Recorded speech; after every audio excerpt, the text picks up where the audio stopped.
Hey, welcome to Sharps Island. I'm Andy Thompson. Maybe you're one of our new subscribers. We've got a bunch of you guys over the last couple of weeks. Welcome to the channel, welcome to the island.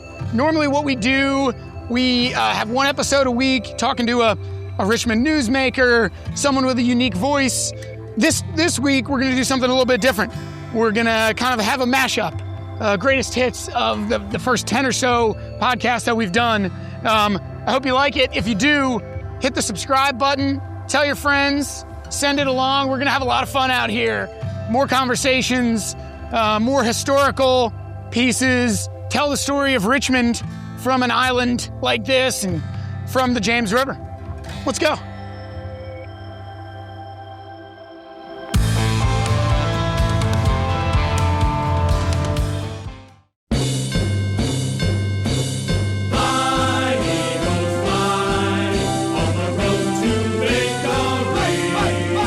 But then talk about highs and lows. 1 month later, after the water crisis breaks on February 9th, your team, my team, I would say America's team, the Philadelphia Eagles, absolutely smoke the I would say 49ers, Kansas City Chiefs, right? You know, who needs drinkable water when you can hand your children an Eagles Super Bowl?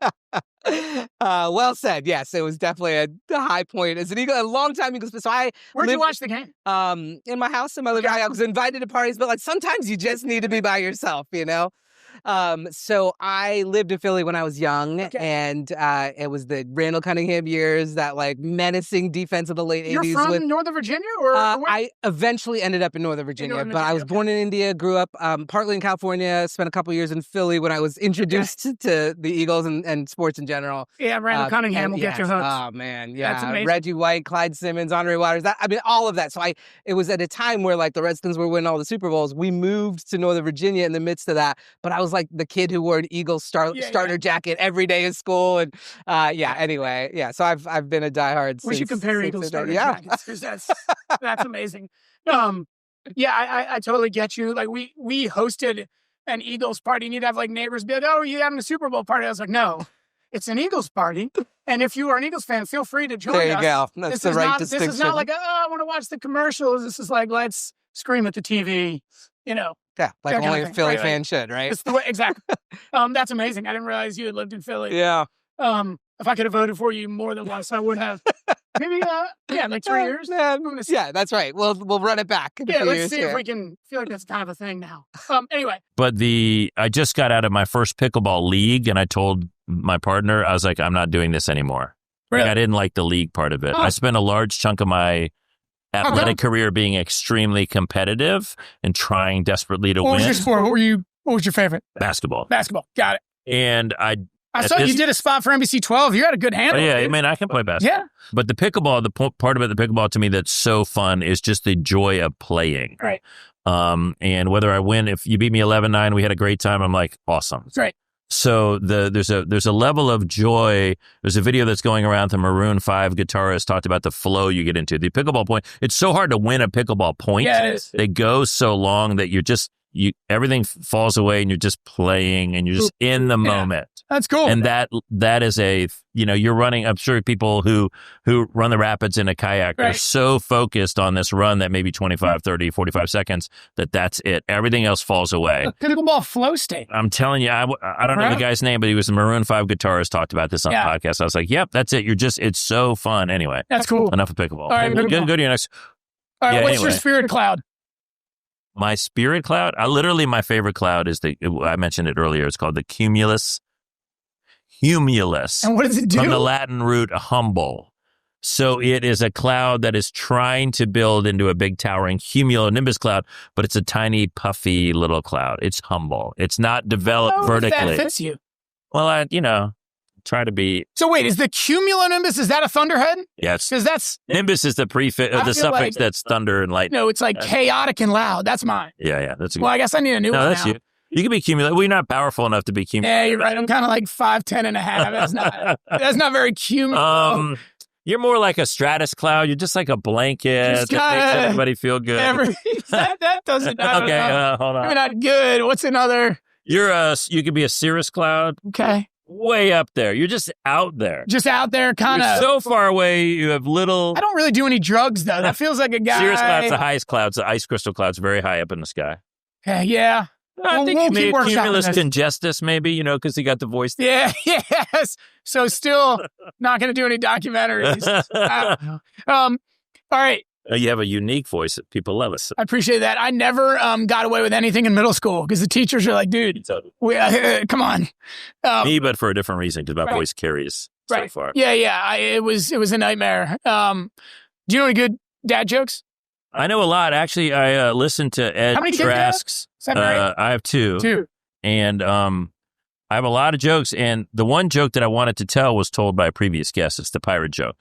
Michael Phillips with the Michael Richmond. Phillips told it, and I would like to take issue with the way he told the joke. Yeah, can you tell? Michael, I'm coming for you. All right, I need you. First of all, let me tell the easy one. Where did Napoleon keep his armies? In his sleeveys. Okay, that one works for little kids. You can say Washington instead of Napoleon. So, but the joke that the joke he told, the pirate joke, and he told it deadpan. Here's the joke. Now you have to pretend you haven't heard the joke. You have to say R when I ask you what a pirate. Got it. So, what is a pirate's favorite letter? It's got to be R. You'd think it'd be R, but a pirate's true love is the C. So that's how you have to tell the joke. So you tell Michael, I don't like it both ways. Yours is better. Yours was better. I mean, but he's right that is the best dad. It's a great dad joke. Because people just boom, they hit. They're like, oh, it's R, and you're like, ah. Shorts. We're setting up the podcast station down there at the end. So we're gonna broadcast.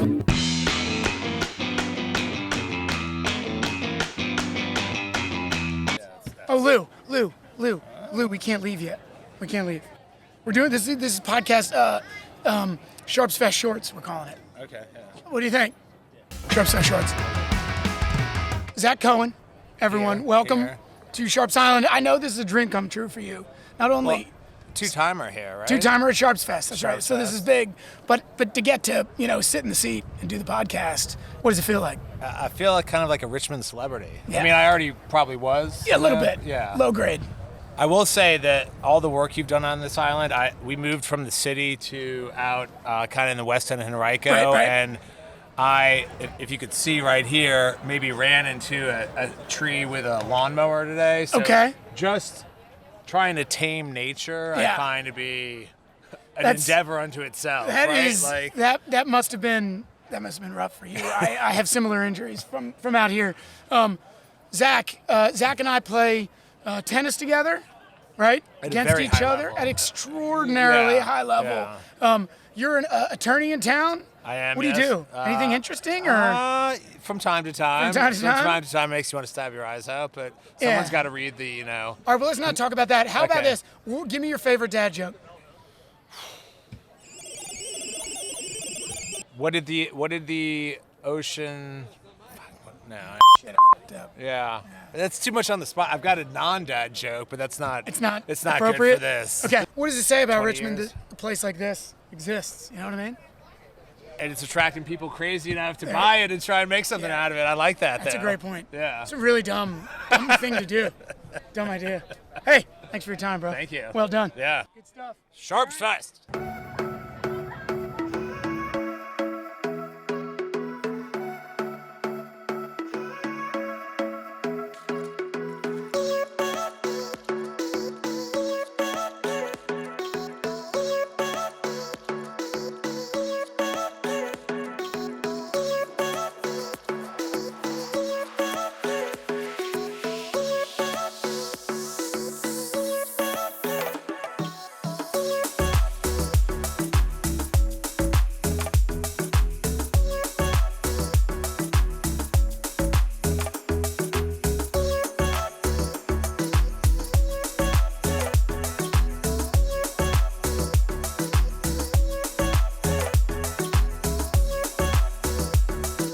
One of the mysteries for me in Richmond is why the city doesn't care more about preserving the historic cultural landscape, and about the archaeology. But which one would you preserve? God, I mean, if I had $10 million, I could preserve a whole bunch of stuff. Okay, but you got to do one. Oh man, I got to do one. I'd probably go back out there to, I'd be out at Sons and Daughters of Ham Cemetery in Bandy Field. Okay. I'd love to see some interpretation of that, Right. like, entire landscape. Like, we focus so much on the cemeteries. We talk about the cemeteries, and it's like, well, what about the living communities, the communities that are living, that created these places, maintain these places, created like that cultural land. This is the circulation within this. I'd love to kind of, authentically bring that stuff back, particularly in the green spaces. I mean, because we're talking about archaeology. Right. Down in Chaco Bottom. I mean, urban archaeology in general. You know what I would do though with $10 million is I'd build a grocery store. Just saying. just saying. That's what you're not allowed to. That's just You it's got to not start feasible. digging, and you got to solve a mystery. I interviewed Tim Kaine for the Richmonder. I've done some writing for the Richmonder. I wrote about his book. Have you read his book? I've started reading it. Yeah, You got it. It's really. I know. Well, as an outdoors person, he's just before I could speak a word in this interview I was doing, he was like, Andy, from where my wife and I, like our place, I can look down on Sharps Island and tell you if people are like camping on your island. I was like, Senator Kaine. I'd interviewed him a couple times. We used to email when I was the outdoors writer. Yeah. So I knew him a little bit. I was like, that's the most amazing thing ever. I couldn't say a word. He's talking about Sharps Island. So here's the thing. I have, dealt with his staffers. He's a U.S. senator. I guess there's a lot going on when you do that, John. But I got to get him to do this podcast. He'll do it. I'll hook you up. I can do that. And those people are so busy. I sent an email. I'm going to keep sending emails, but I need your help. No. He would love. This is literally he would what he was born for, right? Oh, yeah. I mean, so when he used to take governor's office staff every year and do hiking trips at Old Rag. Right. And then he would go to Douthit State Park. There was some family trip he used to do. He is like quintessential Virginian outdoorsman. Right. I mean, he's not even from Virginia. Right. But he loves it. He loves it, and he authentically loves it. And I don't care what your politics are. I've spoken to him enough to know that it is real and genuine, and that dude loves the outdoors. He's in Virginia. So, we talked a little bit about working for politicians and sort of what you do and don't want to see. Right. And he knows this because I talked to him, I model my political sort of approach to him. Right. I think if I can be half as good, half as authentic, half as the guy is legitimately a genius, Mensa level genius, right? But never makes you feel stupid, and has a way of explaining things that brings you in. And those are all things that I learned from Tim Kaine. That I hope that I can do a good job of continuing. And he knows, I've told him, I'm like, so that leads perfectly to my next question. And you didn't want to say this, but his path, I mean, you're getting started on the Tim Kaine path. He was a city council person, then he was mayor, governor, senator, another recent politician, the current mayor, Danny Avola. He was the only candidate, smart guy, also a smart guy. Yeah. He was smart enough to know he was to be the only candidate to make a campaign stop on Sharps Island last summer. See? He was here Sharps for Island called SHARPSFEST. Every year we have it's the new Iowa. It's literally the new Iowa, New Hampshire. Yeah. He came here in so August. Goes Sharps. Yeah, right. I mean, literally. And causation, voter. Correlation, right. All the hobo poop voters. It's all comes together. Yeah. Is Soros involved in this at all? Maybe Soros, maybe the Koch brothers, together. Yeah. I've seen them partner together. But both of them have been here, obviously. I can't really assign a non-disclosure. Yeah. So here's what I need from you. I need a commitment that when you announce your run for mayor in the years ahead, I will never run for mayor. When you... And you've heard it, so it's done. Dang it, I didn't want that announcement. All right, when you announce your run for city council again... Yeah, good. You do it from Sharps Island, even though it's not in your district.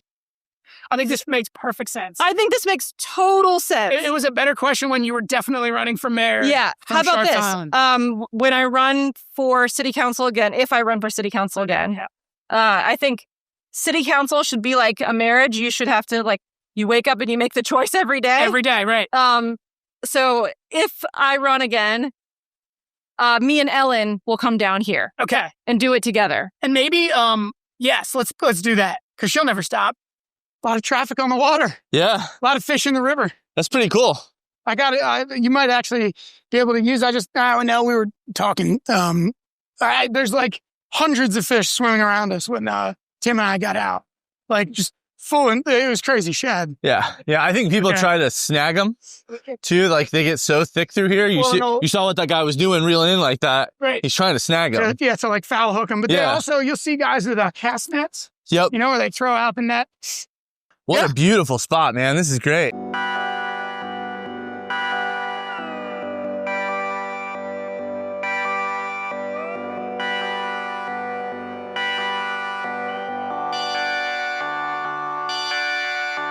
Welcome to Sharps Island, dude. Isn't this amazing? Yeah. Low tide gives you the sense too, and the river's down at 4.7. You start to get a sense for all the places where kids swim, and obviously it gets, by July, it'll be 4 or even less. So yeah, pretty cool, huh? Yeah. And this is Vauxhall Island right here, right? No. Or no, this is one of the others. So that's Mayo. That's Mayo. Okay, that's Mayo. This is Devil's Kitchen. Devil's Kitchen. And that's Shad Island. Got it. That's the one when you're walking along. That's the long one when you're walking along the flood wall. Okay. That you look at. I love that view of the river from the flood wall towards that island. Yeah. If you come up here, you can see there's a rapid called Triple Drop. Yeah. Right through there. Here, if you come up, a Triple Drop comes and the soda water. Do you know about that place? Yep. We were just talking about that this morning. Up through there. Cool. Catfish Alley is up through there. If you know about that. Wow. But yeah, so that's the tip of Mayo Island. I mean, the parking lot is still, you just can't. Yeah. The parking lot ends right there, basically. So much of that'll be cleared too. Yeah. The tree canopy there is real. A lot of that's invasive, ailanthus and overgrown stuff. So when they do the restoration of Mayo, that'll be a little clearer. You'll be able to see through a little more. Definitely want to talk about that.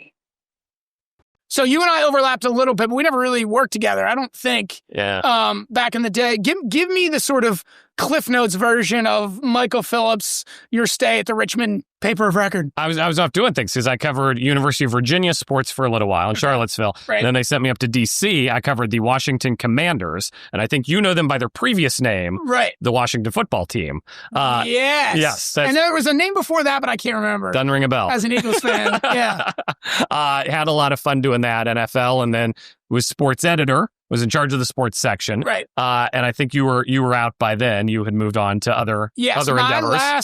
I was the outdoors columnist till 2013. Yeah, so that was when I hit the bricks. And then started this the Richmonder.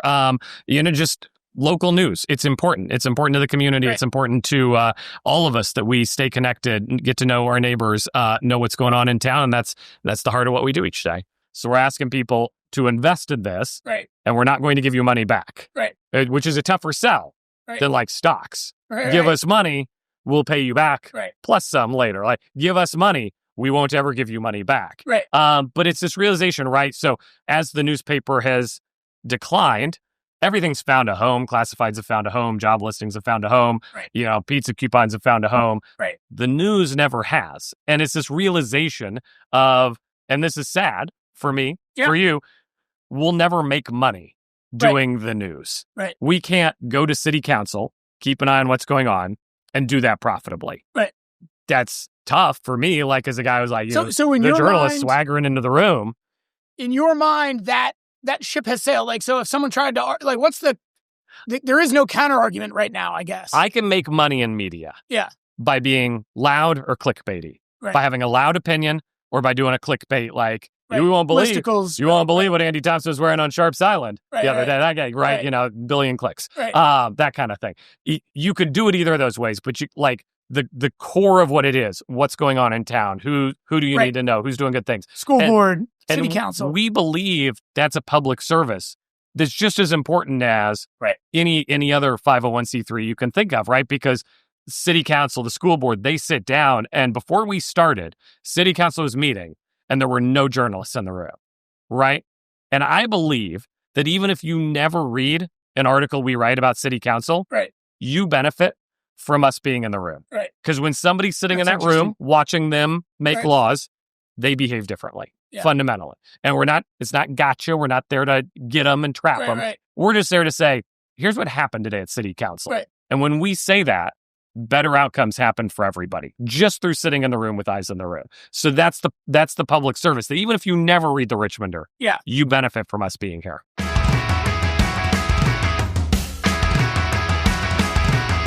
People, the people that camp out here, I'm always in communication, and we've got like a guest book, right, that people sign, and everybody talks about this. There's actually, do you know what geocaching is? It's kind of like treasure hunting. There's one right here. Oh, that's what that is. Oh, okay. That's a geocache. Oh, okay. So everybody who comes out here talks about Edwards. That's exactly what we wanted, right? We wanted people to be, when we commission you, like, holy crap, there's this crazy sculpture out on island. I got to go find that.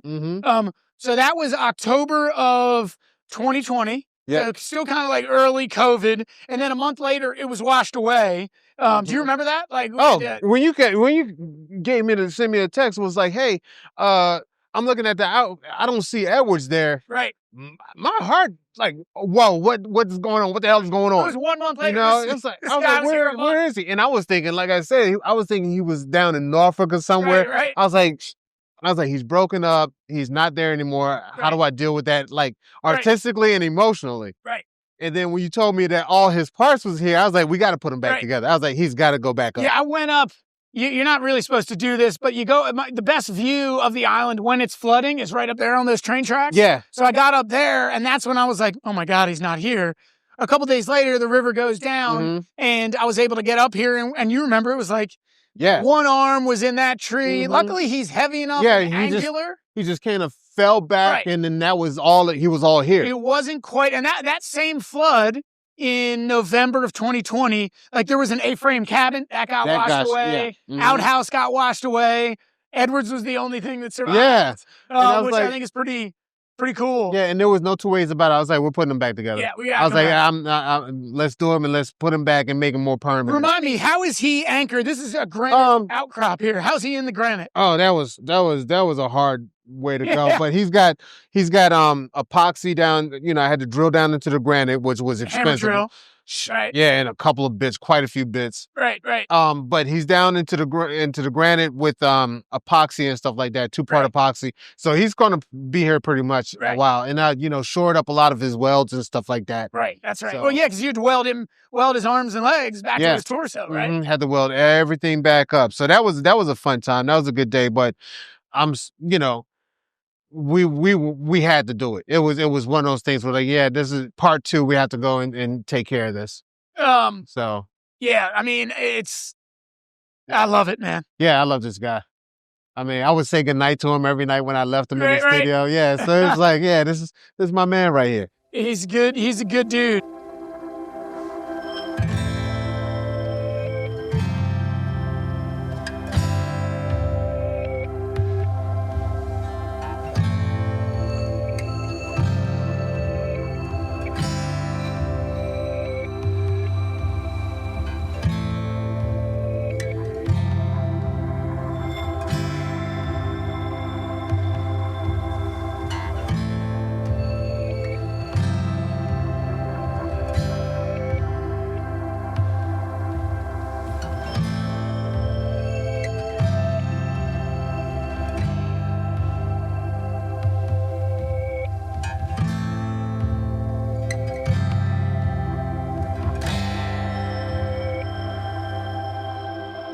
Painting's just finished, and the board at the VMFA is like, we want to do an event for you. Yeah. And so you're handing it off to us, even though I'd already given it to him. Yeah.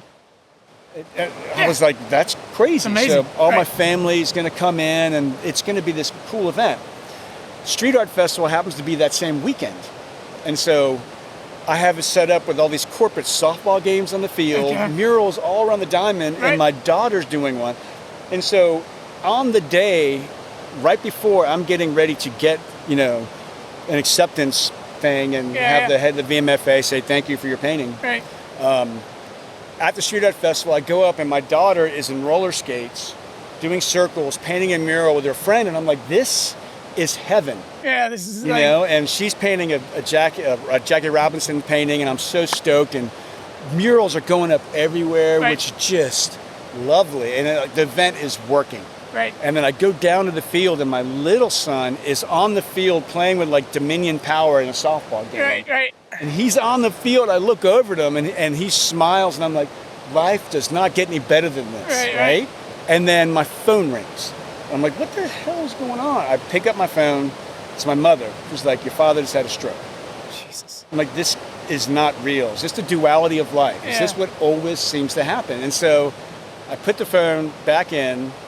I figure I was like, I got to go. And I call my sister, and she's like, no. He's in the hospital. He's going to be okay. We think he's going to be fine.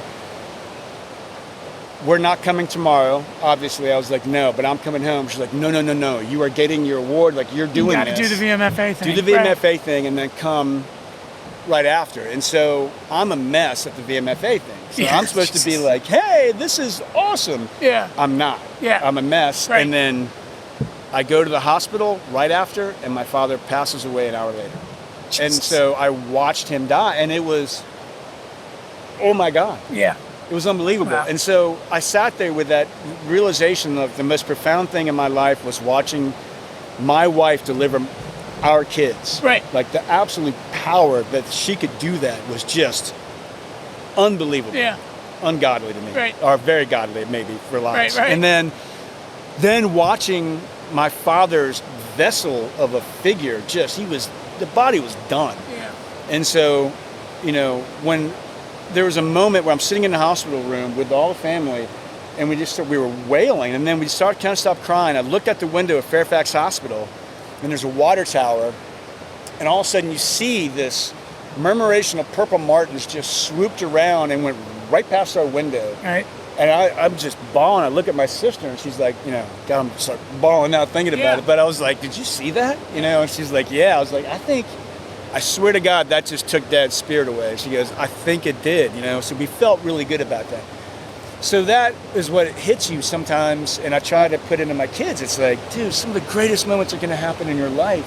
They're always going to be tempered with some really awful times, but some of the most easiest things are going to come to you, and some of the hardest things are going to all be focused together. Crazy. It's that duality of life. Just be ready for it. And same thing with being my wife. As long as I've been with her, it hasn't been the easiest at all times, but it kind of has. I mean, in a way, like we've worked at it, but I'm so glad that we've put in the work to be together. I've got plenty of friends that didn't. They were just like, oh, this sucks. We're gone.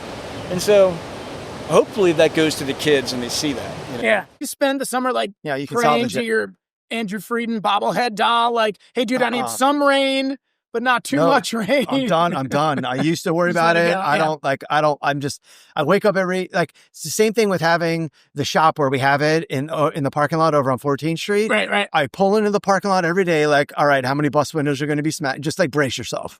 Just brace yourself. And that's kind of what it is with the conditions. You're like, you can't get fazed by it. You just take it in stride. And you're like, all right, so let's pivot. Right. And let's figure out what we're going to do. How do we solve and this part problem? of that's fun, and cool problem solving. And some of it is really frustrating. Right.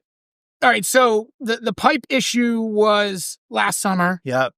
Where are we now? So they've taken that whole pipe completely offline now. Right. And they've actually welded caps over both ends of it. So it is impossible. And isn't that its own issue now? Like they closed the pipeline park, which is and now they're like, well, what do we do with the pipe? It's empty. It's going to be empty forever. Right. Thankfully. Right.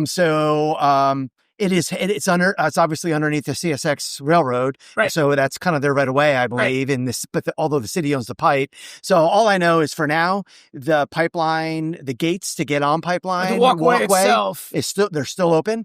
And you can use that pipeline to access those beaches just like you would, just like you could last summer. Yeah. Okay. So it's great.